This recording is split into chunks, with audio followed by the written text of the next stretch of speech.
परिस्थिति अनुकूल या प्रतिकूल।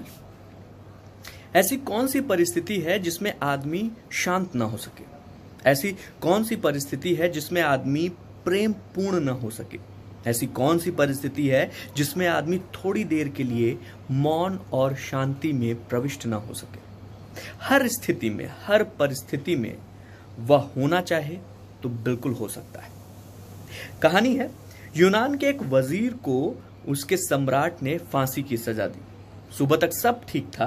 दोपहर वजीर के घर सिपाही आए और उन्होंने कहा कि उनको चारों तरफ से घेर लिया गया है और वजीर को यह खबर कर दी गई और उन्हें कैद कर लिया गया उनके घर में कि सम्राट की आज्ञा है कि आज संध्या को आपको फांसी दे दी जाएगी 6 बजे।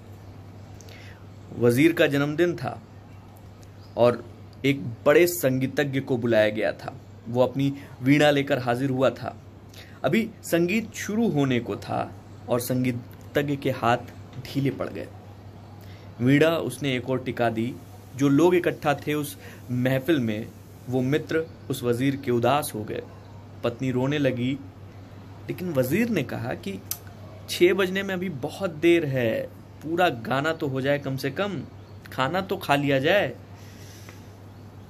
जो लोग थे वहां पे, जो संगीतज्ञ थे, उनका कहना था कि मैं वीणा कैसे बजाऊं, परिस्थिति बिल्कुल अनुकूल नहीं है। तो वजीर हंसने लगे। उसने कहा कि जिसको फांसी होनी थी वो हंस रहा है। सब उसकी ओर देखने लगे और वजीर ने कहा कि इससे अनुकूल परिस्थिति क्या होगी? 6 बजे मैं मर जाऊंगा। क्या ये ठीक नहीं है कि उसके पहले मैं संगीत सुनूं, अपना मनपसंद संगीत?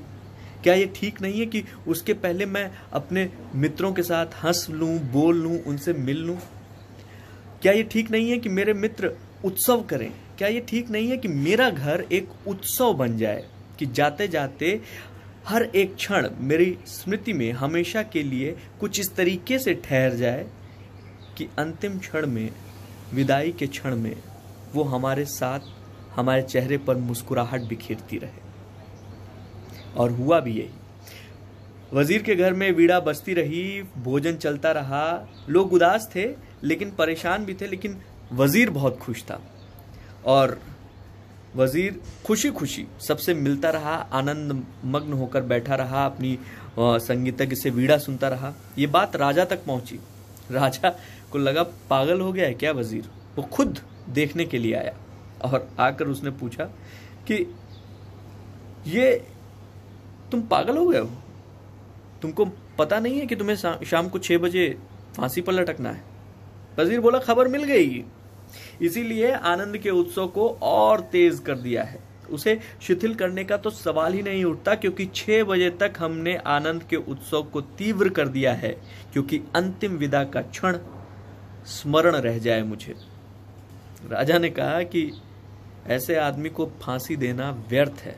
जो आदमी जीना जानता है उसे मरने की सजा नहीं दी जा सकती, और वो अपनी सजा वापस ले लेता है।